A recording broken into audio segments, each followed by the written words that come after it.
pregnant. Both of my sisters got pregnant when they were 13 fucking years old. My mother got pregnant with my older brother at 14 years old. So she was having sex at like 13, man. And you talk about us like that. Look, in the kingdom, that's gonna happen.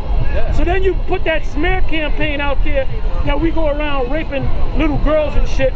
So now it's actually coming out that Dr. York is raping little boys. Now I was in there, African Bambaataa, all right? Now I was in there, and there's people saying that they're lying, but the thing is this, it's coming out, there's people actually saying, yes, he did do this to me. Yes, he did do that to me. So now you got to answer. Now they're going to ask him questions, man. Now they're going to question Polite. And you know what they're going to question Polite on? Did he get touched? Yeah, because he probably did. Yep. If he was that close to York, York put the move on. He was real. He was real. He married one of his daughters, man. He put the move on. Oh, shit. Yep. We don't have no message for you. We don't have no message for you. You're the wrong guy. You're the wrong guy, man. All right? Everybody's people. See, I don't like Arizona. See, other than that, I'll let you stay. I'm not from Arizona. But you got the Arizona shirt on. You got the so we're not dealing with white people from Arizona. Got the same heart. All right, go ahead, read on. Read children. Okay, good Arizona. Without natural affection by the time I get to Arizona. Without natural affection. Arizona rising, baby. Without Arizona iced tea. Yeah, come. Without natural affection, which is nothing but fucking poison. Oh, we used to drink that shit like it was going out of style. Like it was green smoothies, man. It says, without natural affection, truce breakers, false accusers, incontinent, fierce. Oh, can I say something about Arizona? Arizona is a satanic place. There's a satanic hot spot on the earth. Because let's break the word Arizona down. What does the word Arizona mean? It means to arise. So what arises? The sun, right? What the main city in Arizona is Phoenix, right? What is the Phoenix? The Phoenix bird, it gets destroyed, right? A mythical bird, it gets burnt up, and then it rises from the ashes. Well, that goes back to the Roman Empire coming back as America. NATO and the EU. Remember that Exodus? Well, they put it in the movie, man. They throw it in your face, you know? Also, they got a lot of bomb shelters. Because these elites plan to, after the chaos, to rise out and call themselves ruling. Check it out, in Arizona you got a lot of bomb shelters. Rise out of the ashes. That's a deep hot spot. The Arab man shouldn't get effed up. That's the spirits, man. Spirits are getting Since the wind is blowing, whipped up. let's open up another pearl, man. Through the spirit of the Most High. Yeah. Said he gonna send a destroying wind. That's the ultimate wind, that hot wind, man. The umbrella was trying to get her. Hey, the wind is spiritual, man. When Yahushua was explaining about the spirit to Nicodemus, he used the wind. He used the wind as an example. He used the wind as an example. Deuteronomy 4 and 14. That's why when that time comes out, a lot of these little niggas, man, the Lord gonna smoke them, man. They're gonna be scared, man. And a lot of these jakes, man, the young generation, they're a bunch of effeminate homosexuals, man. You know, they're still coming up sweeter than candy, man. And they have no respect for their elders. Yep. And that's one of the reasons why the Lord is gonna smoke them. You know? That's right. It says, hey, when we were coming up, we had respect for our elders, man. You know, not these young little monsters today, man. The Sabbath was over like 5 minutes ago. Go ahead, bro. Waiting for that water. Go ahead. It says, hey.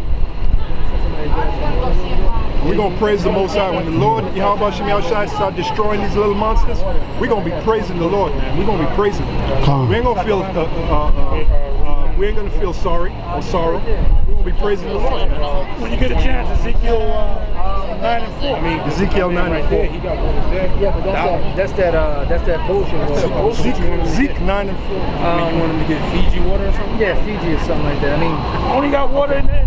yeah, he got it, but we got it. I mean, you want to wait till he gets back?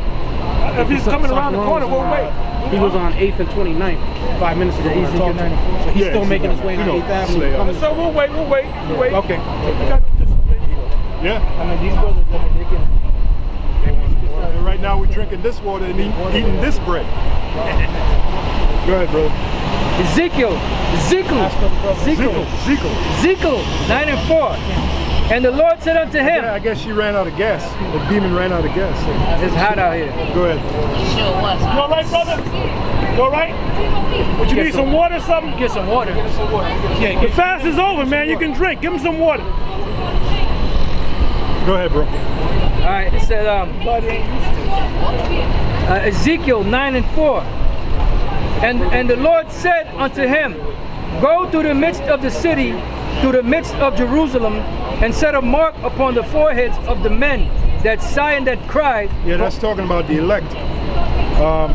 Set a mark, meaning give them this knowledge, give them this truth. We'll give him the Hebrew word for it. The mark, tawa, yeah, tawa, which means to be exempt from judgment. Right? So through this, understand this truth, understand this knowledge, you're exempt from judgment. And it's not a physical mark that the Most High put in your head. No. It's in other words, the Most High, you know, like somebody's getting marked for death. That don't mean somebody gonna put a mark. When I put that X on him, you kill him. Mark for death meaning you put a contract on a guy, and that's what the guy looks at, and that's his wife, and you kill him on this particular day. That means you marked him, man. All right? So the Most High is putting a mark on you, inside of you, where the angels, when they see you, the angels see that invisible mark there, and not destroy you. Get that, somebody get that longitude. No, don't worry about it right now. Okay. All right. Yeah, like when you go back to ancient Egypt, when the night that the angel of death passed by and was jacking up the Egyptians, Israel was supposed to put a mark on their door, a mark of lamb's blood. So now this mark is spiritual. Back then it was physical, but now it's a spiritual mark. The mark is on the doors of our mind, because your mind is compared to like being a door, the doors of your mind. You know? Go ahead, bro. Ezekiel 9 and 4. And the Lord said unto him, go through the midst of the city, through the midst of Jerusalem. And that shows you we're supposed to be set up in the city. Go through the midst of the city. Wisdom cried without, she uttered her voice where? In the streets. So we're fulfilling this prophecy. We're in the midst of the city. Go ahead.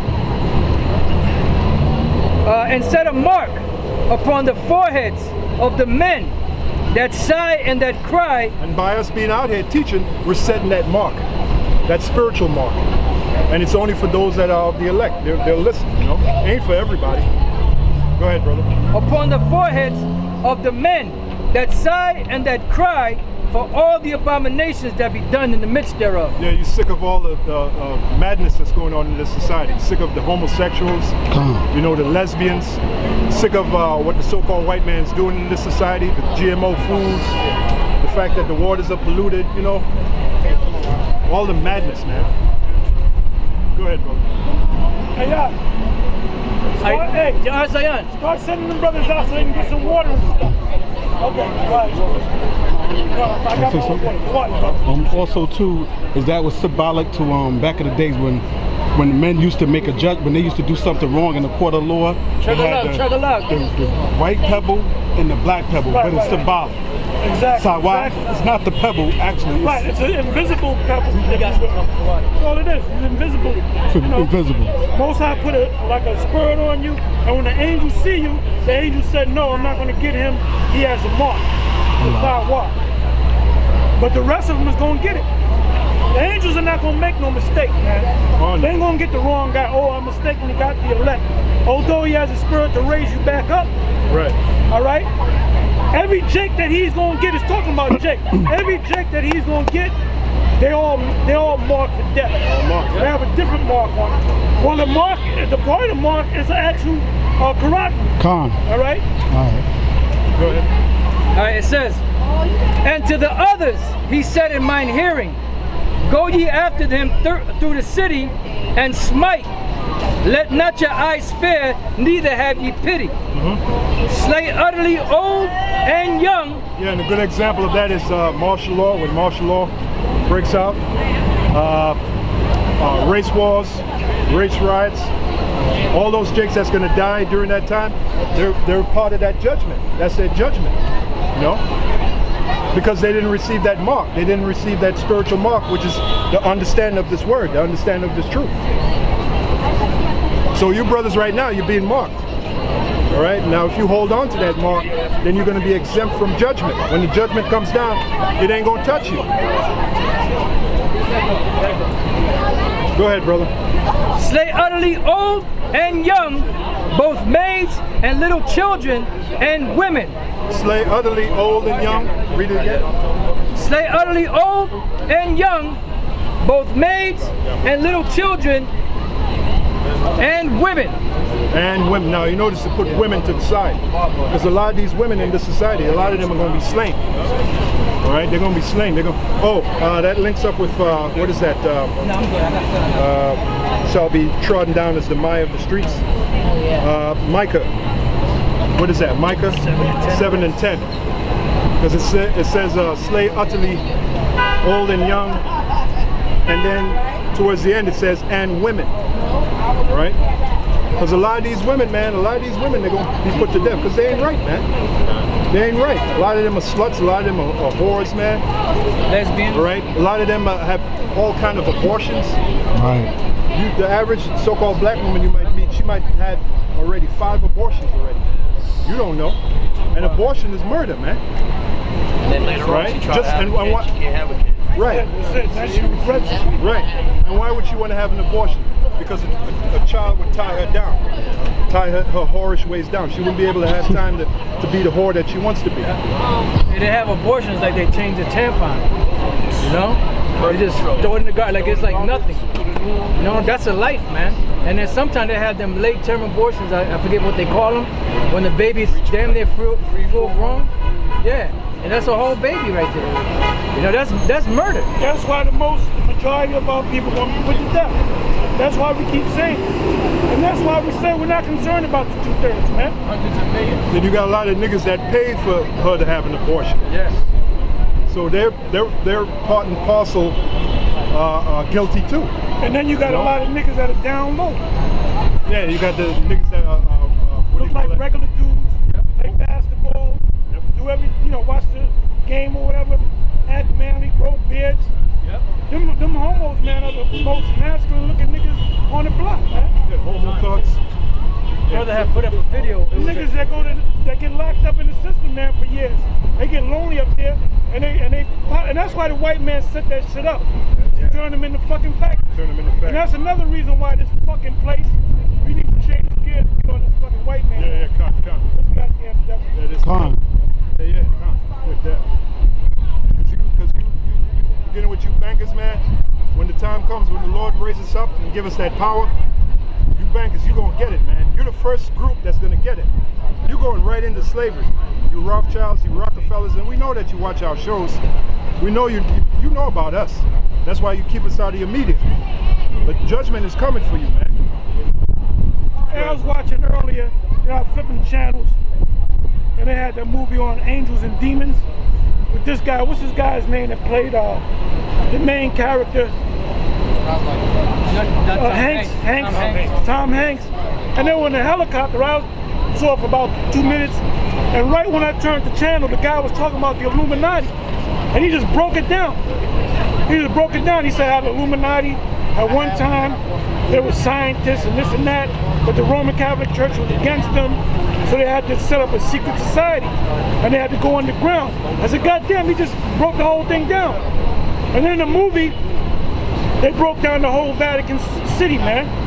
They said the Vatican City, the army that controls that protects the Vatican City, are a group called the Swiss Guards. And they showed the different chambers that they went into, man. They showed the Sistine Chapel. They were breaking the whole thing down. So now this devil is saying, where you at? So we going to Psalm 64? Yeah. Go to Psalm 64 and then Psalms 10. Yeah, because as the elder apostle was bringing it out, you can't help but bring Psalm 64 out. Because that's the revealing right there, why they're doing what they're doing. Isaiah 47 and 10, that's another good one. But their power comes from the left-hand side. 47 and 10, yeah. Because the power of the Illuminati was what? What was their main power? Secrecy. So now that everybody's learning about him,